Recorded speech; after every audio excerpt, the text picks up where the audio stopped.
సాయిరామ్ శ్రీమాత్రే నమ. అమ్మ బిడ్డలందరికీ నమస్కారం ఫ్రెండ్స్. ఎలా ఉన్నారండి? ఏం చేస్తున్నారు? అందరూ కూడా సుఖంగా సంతోషంగా ఆయుర ఆరోగ్యాలతో ఉండాలి అని చెప్పి మనస్ఫూర్తిగా నేను కూడా అమ్మవారిని కోరుకుంటూ ఈరోజు అమ్మవారు అందించే సందేశం ఏంటి అంటే కనుక, తల్లి, ఒక వ్యక్తి నీ పాలిట రాక్షసుడు కాబోతూ ఉన్నాడు. వెంటనే నువ్వు తెలుసుకో, లేకపోతే కనుక ఇది సరి అయిన సమయం నువ్వు తెలుసుకోవడానికి. లేకుంటే నీ చేతిలో చిల్లి గవ్వ కూడా లేకుండా చేసి బ్రతుకంతా కూడా ఇక నువ్వు నరకం అనేది అనుభవించాల్సి ఉంటుంది. కనుక ఈ సమయంలోనే నువ్వు తప్పకుండా తెలుసుకుని తీరాలి అని చెప్పి ఏదో తెలియని సందేశంతో ఈరోజు అమ్మవారు అయితే మన ముందుకు వచ్చారండి. మరి అమ్మవారు ఏమి చెప్పినా కూడా అది మన మంచి కోసమే, మన భవిష్యత్తు కోసమే. కనుక ప్రతి ఒక్కరూ కూడా ఎక్కడ స్కిప్ చేయకుండా చివరి వరకు చూస్తేనే కదా మనకు పూర్తిగా అర్థమవుతుంది. ఇక ఆలస్యం చేయకుండా వీడియోలోకి అయితే వెళ్ళిపోదాం. చిన్న రిక్వెస్ట్ అండి, వీడియోలోకి వెళ్ళే ముందు చాలామంది కూడా చెప్పుకోలేనటువంటి సమస్యలతో ఇబ్బంది పడుతూ, ఎవరికి చెప్పుకోవాలో కూడా తెలియక బాధపడుతూ ఉన్నారు. అమ్మవారి ఆశీస్సులతో ఈ సందేశాల ద్వారా మాకు ఎంతగానో మా జీవితంలో కొత్త వెలుగును తీసుకువస్తూ ఉన్నారు అక్క. మేము ఆశించిన మార్పులు మా జీవితంలో జరుగుతూ ఉన్నాయి. మేము చాలా బాధపడ్డాము, కానీ ఆ సమస్యలు ఏవైతే ఉన్నాయో అవన్నీ కూడా ఈ సందేశాలు వినడం వల్ల మాకు పరిష్కార మార్గాన్ని అమ్మవారు మాకు చూపిస్తున్నారు. నిజంగా మీకందరికీ కూడా ఎంతో ధన్యవాదాలండి. అమ్మవారి సందేశాలను మీరు శ్రద్ధగా వింటున్నందుకు 100కు 1000% నమ్మకంతో కనెక్ట్ అవుతూ ఉన్నారు. కనుకనే మీ జీవితంలో అమ్మవారి కృప కలిగి ఉన్నారు. కనుక 100కు 1000% నమ్మకంతో కనెక్ట్ అయ్యి మీ జీవితంలో వచ్చిన మార్పును నాతో షేర్ చేసుకోండి. ఇంకా అమ్మవారి యొక్క సందేశాన్ని తెలుసుకుందాం. మరి తల్లి, నీ పాలిట ఒక వ్యక్తి అయితే రాక్షసుడిలాగా మారబోతున్నాడు. నువ్వు ఆ వ్యక్తిని గుడ్డిగా నమ్ముతూ ఉన్నావు. నీ నమ్మకాన్ని ఆసరాగా తీసుకుని నీ పాలిట ఒక యమదూతలాగా తయారయ్యి నిన్ను అడుగుడును కూడా నష్టపరచాలి. నిన్ను ఏదో ఒక రకంగా అయితే మానసికంగా కృంగ తీయాలి. నిన్ను ఏదో ఒక రకంగా అయితే దిగులు పడేలాగా చేసేయాలి అని చెప్పి 1 కాదు 2 కాదు రకరకాల ప్రయత్నాలలో అతను మునిగిపోయి ఉన్నాడు. కానీ నీ జీవితం అనేది ఎందుకు ఇలా అవుతుంది? అసలు ఈ కష్టాలన్నింటికీ కారణం కూడా ఎవరు అని చెప్పి ఎదురుగా ఆ వ్యక్తి ఉన్నా కూడా గుర్తుపట్టలేనంత దౌర్భాగ్యపు స్థితిలో నువ్వు ఉన్నావు.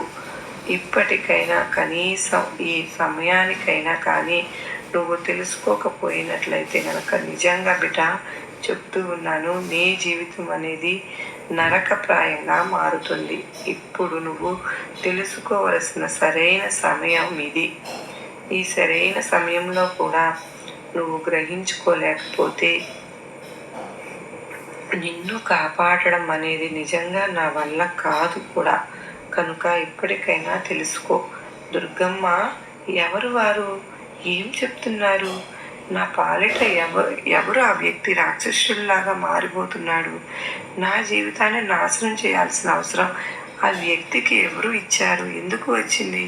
అలా చేయడం వల్ల ఆ వ్యక్తికి కలిగే ఉపయోగం ఏంటి? నీదే సరైన సమయం అని చెప్పి మీరు చెప్తూ ఉన్నారు కదా. ఆ వ్యక్తి ఎవరో తెలుసుకోవడానికి నేను సిద్ధంగా ఉన్నాను దుర్గమ్మ. దయచేసి నాకు వివరంగా చెప్పండి అని చెప్పి అడుగుతూ ఉన్నావు కదా.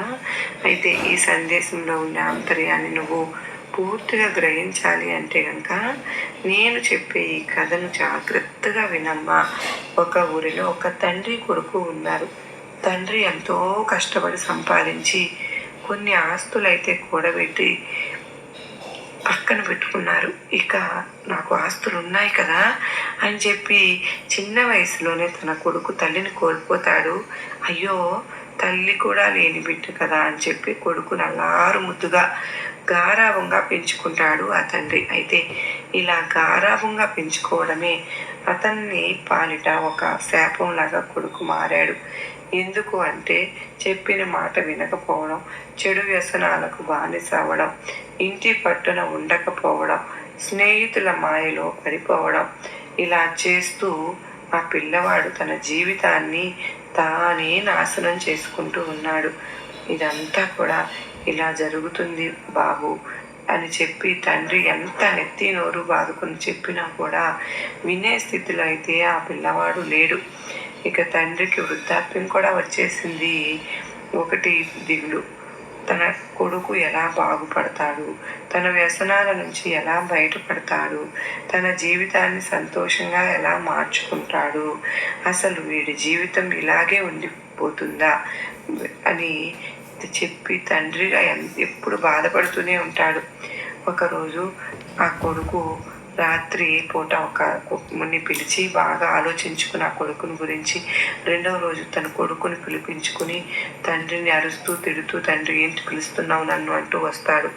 ఎందుకు పిలిచావు నన్ను, నేను బయటకు వెళ్ళాలి, నాకు పని ఉంది, త్వరగా చెప్పు వెళ్ళాలి అని చెప్పి చాలా పొగరుగా అడుగుతూ ఉంటాడు ఆ కొడుకు. అయితే ఏం లేదు బాబు, నేను ఇవాళ రేపు చనిపోతాను అని నాకు అనిపిస్తోంది, నా వయసు కూడా అయిపోయింది, నా చేతుల్లో బలం కూడా లేదు, నా కాళ్ళు నడవటానికి కూడా సహకరించటం లేదు, నేను ఈ యొక్క సమయంలో 1-2 రోజులు మాత్రమే నువ్వు నాకు ఇవ్వు, నీ సమయాన్ని 2 రోజులు ఇచ్చావంటే నేను నిన్ను సంవత్సరాలు పెంచినందుకు కృతజ్ఞతగా నాయన నాకు ఇవ్వు, తండ్రిగా నేను ఒక్కటే అడుగుతాను, ప్రేమను చూపించకపోయావు నాయన, కాస్త నీకు ఇన్నాళ్ళు ఎంతో మంచియో చెడో ఏదో ఆస్తో పోగు చేసి నీకు ఇచ్చాను, దానికోసమైనా సరే నీ యొక్క సమయంలో నుంచి 1-2 రోజుల సమయం నాకు ఇవ్వు అని చెప్పి అంటాడు.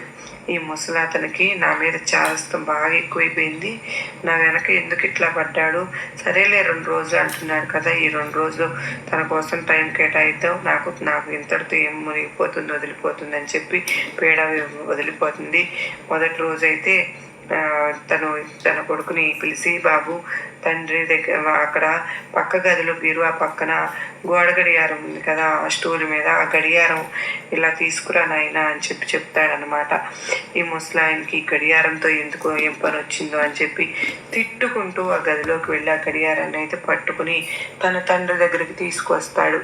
కొడుకు, బాబు ఈ గడియారం చూసావు కదా నాయన, ఇందులో టైం ఎంత అయింది అంటే చెప్తాడనమాట. 10:10 అయ్యిందిలే అని చెప్తాడనమాట. ఈ గడియారాన్ని తీసుకుని వెళ్ళి పెద్ద మార్కెట్లోకి వెళ్ళి, మన ఇంటి దగ్గరలో ఉంది కదా పెద్ద మార్కెట్, ఆ మార్కెట్ దగ్గరికి వెళ్ళి పెద్ద మార్కెట్ల దగ్గరలో ఒక్కొక్క కొట్టులోకి వెళ్ళి, అంటే ఒక్కొక్క షాప్లోకి వెళ్ళి ఈ గడియారం ధర ఎంత పలుకుతుందో అడిగిరా నాయన, నువ్వు అమ్మవద్దు, ఎవరికి ఇవ్వవద్దు, కానీ దీని ధర ఎంత పలుకుతుందని చెప్పి అడిగిరా చాలు అని చెప్పి ఈ పని చేసి పెట్టు నాయన అంటాడు. సరేలే అని చెప్పి ఆ గడియారం విలువ తెలుసుకోవాలని అడిగితే పోతుంది కదా, మనకెందుకులే, గడియారాన్ని తీసుకున్న పిల్లాడైతే మార్కెట్కి బయలుదేరి ఒక కొట్లో అడుగుతాడు. ఫస్ట్, అయ్యా ఇదంతా పాతదైపోయింది, అయితే దీనికి 300 ఇస్తానయ్యా అని చెప్పి అంటాడు ఒక అతను. ఇంకో కొట్లోకి వెళ్తేనేమో, ఇది దేనికి పనికొచ్చుద్ది, పాత సామానాలకి కింద వేసేసేయండి, 200 ఇస్తారు అని చెప్పి ఇంకొకళ్ళు అంటారు. ఇంకొకళ్ళేమో 200 ఇస్తానంటారు, ఇంకొకళ్ళేమో 100 ఇస్తానంటారు, ఇంకొకళ్ళేమో 600 ఇస్తాను అంటారు. చివరికి 600 ఎక్కువగా అనిపిస్తుంది ఆ పిల్లవాడికి. ఎన్ని కొట్లు తిరుగుతాడు, చివరికి 600 కంటే ఎక్కువగా ఎవ్వరు కూడా ₹1 కూడా ఎక్కువ చెప్పలేదు ఆ పిల్లవాడికి. సరే అని చెప్పి అదే మాట ఇంటికి వచ్చి వాళ్ళ నాన్నకైతే చెప్తాడు. నాన్న, నేను అన్ని షాపుల్లో అడిగాను, ఎక్కడ అడిగినా సరే కూడా 200, 100, 300 అని చెప్పి 400, 500 అని ఇట్లా చెప్పారు. కానీ చివరికి ఒక షాప్ అతను మాత్రం 600 అని చెప్పారు. అంతకుమించి ఎక్కడా కూడా ₹1 కూడా ఇవ్వలేము అని చెప్పారు అని చెప్తాడనమాట. అప్పుడు సరే నాయన పెట్టేసేసి వెళ్ళి ఇంకా అని చెప్పి ఎక్కడ చెప్తాడు. ఇక ఆ గడియారం ఎక్కడైతే తీస్తాడో అక్కడ పెట్టేసి వెళ్ళిపోతాడు ఆ పిల్లవాడు. ఇక రోజు నైట్ అలాగా పడుకుంటారు, ఎవరి పనుల్లో వాళ్ళు చూసుకుని. మళ్ళీ ఉదయం అవుతుంది, ఆ పిల్లవాడు చక్కగా స్నానం చేసి వాళ్ళ నాన్న దగ్గరికి వస్తాడు. నాన్న, నేను బయటకు వెళ్తున్నాను అంటాడు. అదేంటి నాయన వెళ్తున్నా అంటున్నావు, నేను నిన్న నీకు 2 రోజులు అడిగాను కదా, నిన్న ఒక్కరోజే నువ్వు నా కోసం సమయం ఇచ్చావు. ఈరోజు కూడా మళ్ళీ ఈరోజు నువ్వు నాకు మాట ఇచ్చిన ప్రకారంగా నా మాట వినాలి అని చెప్పి, అంటే సరే ఏం చేయాలి చెప్పు అంటూ విసుగ్గా తీసుకొచ్చి గడియారాన్ని తోడు అని చెప్పి చెప్తాడు. ఆ గడియారాన్ని తీసుకుని వస్తాడనమాట. ముసలతను పని పాట లేదు, పోయేవాడు పోకుండా గడియారం మీద పడ్డాడేంటని మనసు తిట్టుకుంటూ గడియారాన్ని తీసుకుని వస్తాడు. బాబు ఇప్పుడు ఈ గడియారాన్ని తీసుకెళ్ళి పెద్ద మార్కెట్కి వెళ్ళి ఇక అక్కడ గడియారం యొక్క విలువ ఎంత అని చెప్పి అడిగి, ఆ గడియారంలో సమయం అడగవద్దు, ఇప్పుడు ఎంత అయిందో ఒక 11, 12 అయింది కదా, ఈ యొక్క తిరుగుతున్న సమయం విలువ ఎంత అని చెప్పి నాకు తెలుసుకుని రావాలి అని చెప్పి చెప్తాడమ్మా. సరే నాన్న అని చెప్పి వాళ్ళ నాన్నమ్మ ఇంకా ఈ ఒక్కరోజు పని చేస్తే తనకి ఇక ఫ్రీడమ్ దొరుకుతుంది కదా అని చెప్పి వాళ్ళ నాన్న అడిగింది సరే అని చెప్పి సంతోషంతో మార్కెట్కి బయలుదేరతాడు. మార్కెట్కి బయలుదేరి మళ్ళీ నిన్న అడిగిన కొట్టుల్లో అన్నీ తిరుగుతాడు. ఆ నిన్న అడిగిన కొట్టుల్లోకి వెళ్ళి అడుగుతాడు, ఈ గడియారంలో సమయం అయింది కదా, ఈ యొక్క అయిపోయిన సమయం యొక్క విలువ ఎంత అని చెప్పి అడుగుతాడు. ఆ యొక్క కొట్టు వాళ్ళు, అరే నువ్వేమైనా పిచ్చి పట్టిందే, నిన్నేమో గడియారం అమ్మడానికి వచ్చావు, ఇప్పుడేమో సమయం విలువ ఎంత అని నీకేమైనా పిచ్చి పని పాట ఏం లేదురా, ఇంట్లో కొట్టులోకి వెళ్తే నీకెటు పని పాట లేదు ఉన్నట్టుంది, కనుక గడియారాన్ని పట్టుకుని తిరుగుతున్నావు కొట్లమ్మటి, నువ్వు ఈ కొట్లో నుండి వెళ్ళిపోతావా లేదా అని చెప్పి మొహానే విసుక్కున్నట్టుగా మాట్లాడతారు. ఇంకా భుజం పట్టుకుని నెట్టేసేస్తారు కూడా కొన్ని చోట్ల. 6, 7 కొట్లు 10 కొట్లు కూడా తిరిగాయి. చివరికి ఒక కూరగాయలు కొట్టు అబ్బాయి దగ్గరికి వెళ్ళి అడుగుతాడనమాట. అతను అంటే కష్టం యొక్క విలువ, సమయం యొక్క విలువ తెలిసిన వ్యక్తి ఆ కూరగాయలు అమ్మే వ్యక్తి. ఆ గడియారం పట్టుకుని ఆ అబ్బాయి ఇందులో తిరిగిపోయిన సమయం యొక్క విలువ ఎంత అని అడుగుతాడు. ఆ యొక్క ప్రశ్నలో ఎంతో గొప్ప విలువ కనిపిస్తుంది అతనికి. కనిపించి, బాబు నిన్ను ఈ మాట ఎవరు అడగమన్నారు నాయన అంటే, మా నాన్నగారు అడగమన్నారండి అని చెప్పి ఈ బాబు చెప్తాడనమాట.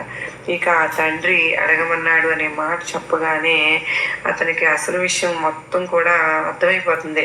నువ్వు ఏం చేస్తావు బాబు అని చెప్పి అడుగుతాడు.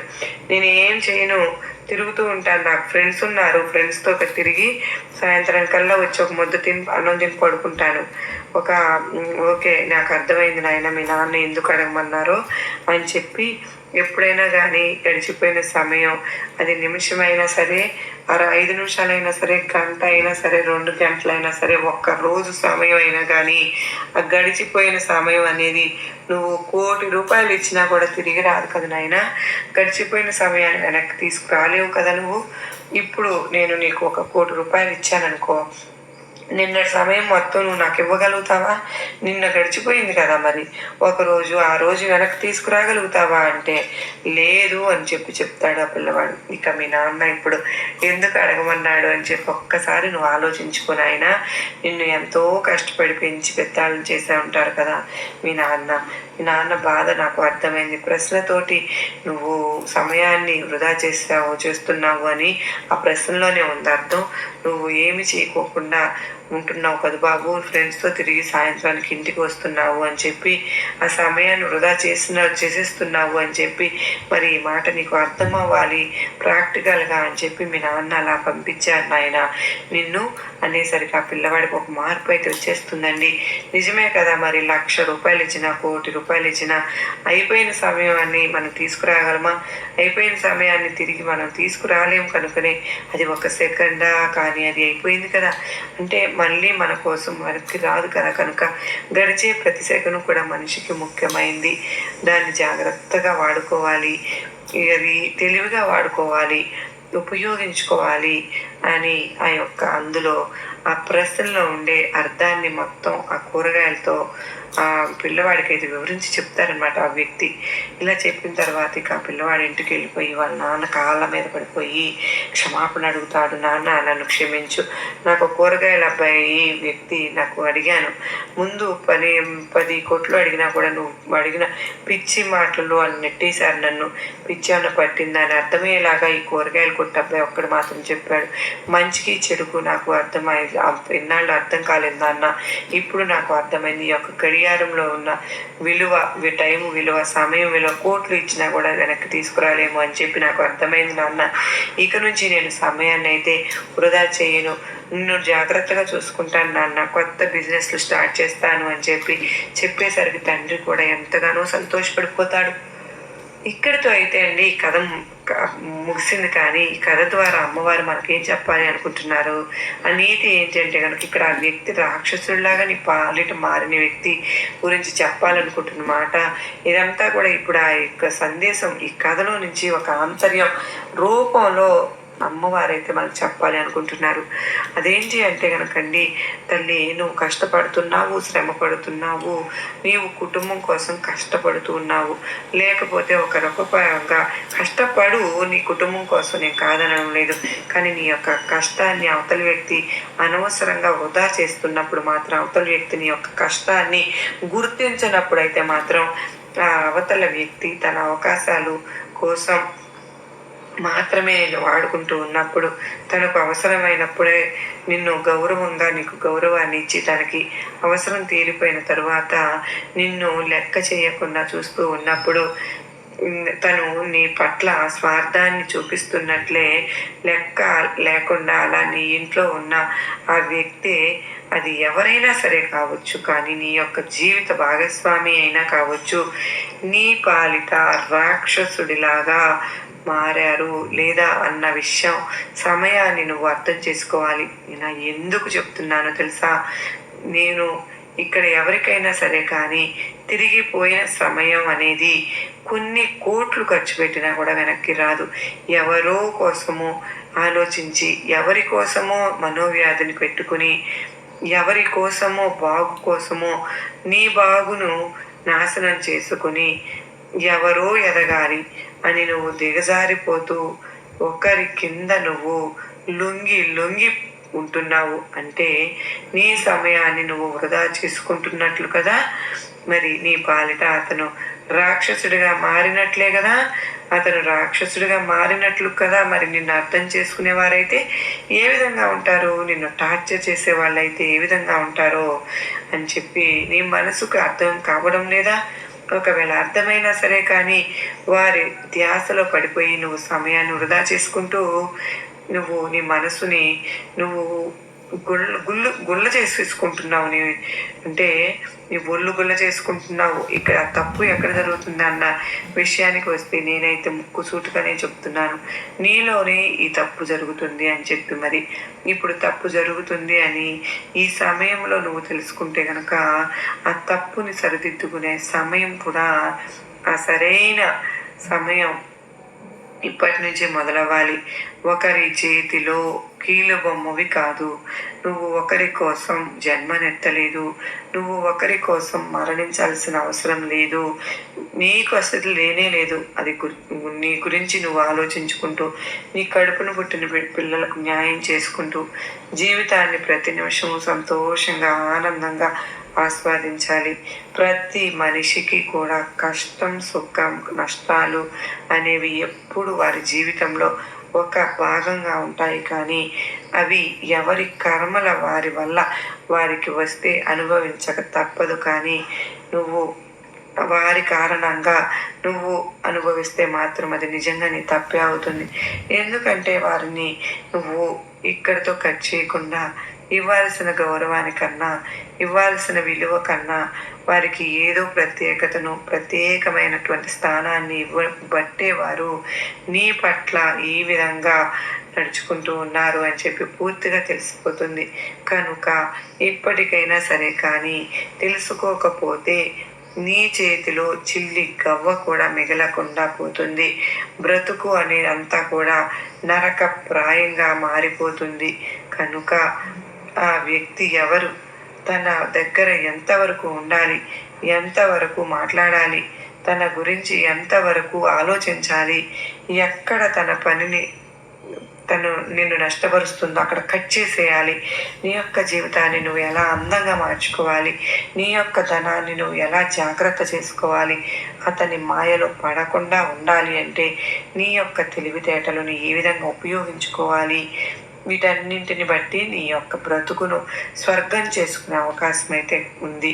నీ చేతుల్లోనే ఉంటుంది. మరి తల్లి ఎందుకు చెప్పాను అంటే గనక, ఎవరిని ఉద్దేశించి చెప్పాను అంటే, ఎవరి కోసం చెప్పాను అని చెప్పి నువ్వు గ్రహించగలవు నాకు తెలుసు. అలాగే ఈ సందేశంలో ఉన్న ఆంతర్యం నీకు అర్థమైంది అని చెప్పి కూడా నేను అనుకుంటున్నాను. మరి చూశారు కదండి, అమ్మవారి యొక్క సందేశంలో ఉన్న ఆంతర్యం మీ అందరికీ కూడా నచ్చింది, అర్థమైంది అని చెప్పి గ్రహించారు అని అనుకుంటున్నాను.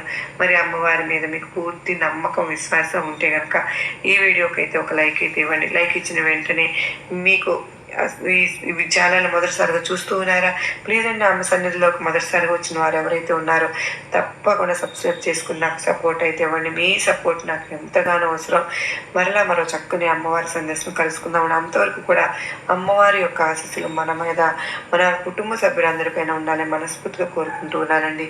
నిజంగా అమ్మవారి నవరాత్రుల్లోనే మీ కోరికలన్నీ తీరాలని, మీరందరూ సుఖ సంతోషాలతో ఉండాలి అని చెప్పి ఆ తల్లిని కోరుకుంటూ, మరలా మీ అందరినీ కలుసుకునేంతవరకు మీరందరూ కూడా చక్కగా అమ్మవారి నవరాత్రులను చక్కగా చేసుకుంటున్నారు. మీకు శుభాకాంక్షలు కూడా నేను తెలియజేసుకుంటున్నాను. మరి అందరూ బాగుండాలి, అందరిలో నేను ఉండాలని కోరుకుంటూ, సర్వేజన సుఖినో భవంతు.